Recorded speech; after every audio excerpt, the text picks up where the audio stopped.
اور حدیث مبارکہ میں ہے کہ جو شخص اللہ کی رضا کے لیے حج کرے، مقصد اس کی اللہ کی رضا، اور دوران حج ہر قسم کے گناہوں سے، فسق و فجور سے بچا رہے، فرمایا رسول اللہ صلی اللہ علیہ وسلم نے، حضرت ابو ہریرہ رضی اللہ عنہ راوی ہے کہ رسول اللہ صلی اللہ علیہ وسلم نے فرمایا وہ گناہوں سے ایسے پاک صاف جیسا کہ وہ ماں کے پیٹ سے پیدا ہوا تھا۔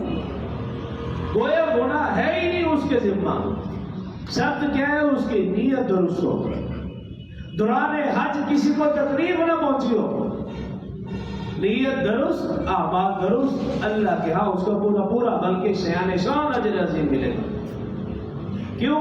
نیت کا بنیادی دخل ہے۔ نماز ہے، روزہ ہے، زکوٰۃ ہے، حج ہے، کوئی بھی کام کرتے نیت درست ہو۔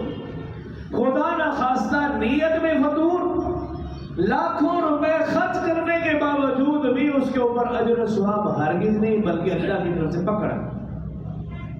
تو سب سے پہلی اور بنیادی چیز نیت۔ اللہ کی رضا کے لیے حج کیا تو انسان کی زندگی کے سارے گناہ معاف۔ اور بزرگان دین نے لکھا اگر کوئی شخص یہ دیکھنا چاہتا ہو کہ میرا حج قبول ہوا کہ نہیں، وہ اپنی زندگی پر غور کر لے۔ حج کرنے کے بعد وہ گناہ جو حج کرنے سے پہلے ہوتے تھے اگر وہ چھوڑ دیے ہیں تو وہ یقین کر لے کہ اس کا حج قبول ہے۔